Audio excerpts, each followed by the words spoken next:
ইনি অ্যাডলফ খান আর ইনি মধুমিতা। এনারা দুইজন নায়ক নায়িকা হিসেবে সিনেমা বের করতেছেন। ইনি হইতেছেন বিশ্ব সুন্দরী আর ইনি হইতেছেন বাংলাদেশের সুন্দরী। আর ইনি হচ্ছেন আবারও অ্যাডলফ খান আর ইনি হচ্ছেন ড্যান্ডি খান।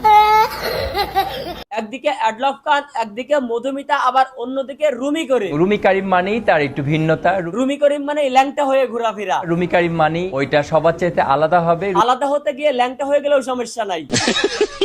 সিদ্ধান্ত ফাইনাল। আমি যে তিনটার নাম বলেছি আজকে এই তিনটারে হাগায় ছেড়ে দেবো। না না, কাজটা ঠিক হয়নি। অ্যাডলফ খান দিয়ে শুরু করি। যতদূর আমি জানি এনার বিধির সাথে তাল গাছটাও নাই সমান হয়ে গেছে। ওর এই চেহারা দেখে আমার 2 বছরের ভাইস্তার ভয়ে ডায়রিয়া হয়ে গেছে। আর ডান্সের কথা তো নাই বললাম।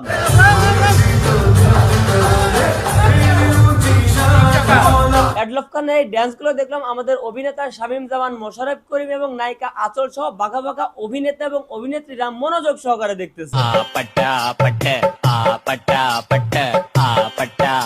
ড্যান্স দিয়ে অভিনেতাদের মনধন কেড়ে নেওয়ার পর এই লুক নিয়ে পরিচালকদের মনধন কেড়ে নিয়েও এখন এই অ্যাডলফ খান সিনেমার নায়ক পদ পেয়ে গেছে।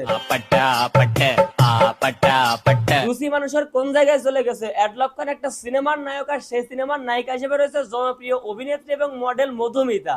ওপার বাংলার জনপ্রিয় অভিনেত্রী মধুমিতা সরকার অভিনীত গুলশানের চামেলি সিনেমায় গুরুত্বপূর্ণ একটি চরিত্রে অভিনয় করছেন সুদর্শন অভিনেতা অ্যাডলফ খান।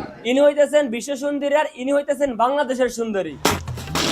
বিসি খাবানোর সত্য এখন এটাই যে এনার নায়িকা এখন ইনি মধুমিতা ওরফে এই পাখি স্টার জলসার জনপ্রিয় নাটক বোঝনা সে বোঝনা নাটকের নায়িকা ছিলেন। এখন ইনি এত জনপ্রিয় একজন মডেল এবং অভিনেত্রী হওয়া সত্ত্বেও ওনার কি এমন প্রয়োজন পড়লো এই অ্যাডলফ খানের সাথে কাজ করার। ভারত থেকে অনেক মডেল এসেছিল আমাদের বাংলাদেশের প্রথম একটা সিনেমাতে অভিনয় করার জন্য। এমন অনেকগুলো নায়িকা আছে যারা কিনা তাদের প্রথম সিনেমা বাংলাদেশে এসে করেছে সুপারহিট নায়িকা বনে গেছে। এখন এই লোভে হয়তো আমাদের এই মধুমিতা অ্যাডলফ খানের সাথে জুটি বেঁধেছেন, কিন্তু তাই বলে অ্যাডলফ খানের সাথে এখন এর যে ভাবছাপ আমি তো কনফার্ম হইতে পারতেছি না এই সিনেমার নায়িকা আসলে কে হবে, ইনি নাকি ইনি।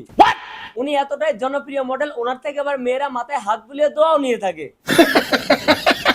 এদিকে এই দোস্তা তো একাই এই ক্যাটাগরি নিয়ে প্রত্যেকটা প্রোগ্রামের টাকা একাই মেরে দিচ্ছে। এইটা আবার দেখে আরেক দোস্তার আগমন ঘটেছে যার নাম হইতেছে রুমি করিম। ওর হাতের ব্যাগের দাম জানার জন্য সাংবাদিকদের গুগলে সার্চ করতে হয়। অ্যাডলফ খানের দিন শেষ, তার দিন শেষ।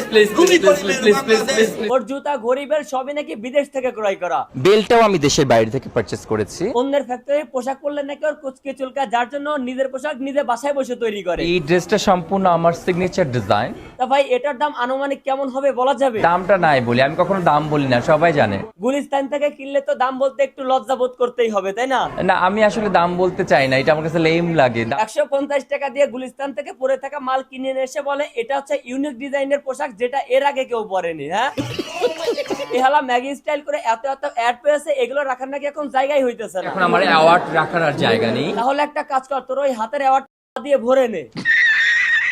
রুমি করিমের বাংলাদেশ। তোদের মতো হিজড়াদেরই এই দেশ, আর আমরা হচ্ছে এই দেশের রোহিঙ্গা। তারেক রহমান নির্দেশ দিলে আমরা মিয়ানমার চলে যাব। আপনারাও চলে যান, কারণ এত কষ্টের ভিডিওতে আপনারা লাইক অথবা সাবস্ক্রাইব কোনোটাই করতেছেন না। দেশের থেকে কি করবেন, চলে যান, ভিডিও শেষ। তো আজকের ভিডিও এ পর্যন্তই। ভিডিও কেমন লাগলো কমেন্ট করেন, ভালো লাগলে লাইক করেন, পেজ হলো ফলো করেন, ইউটিউব সাবস্ক্রাইব করেন।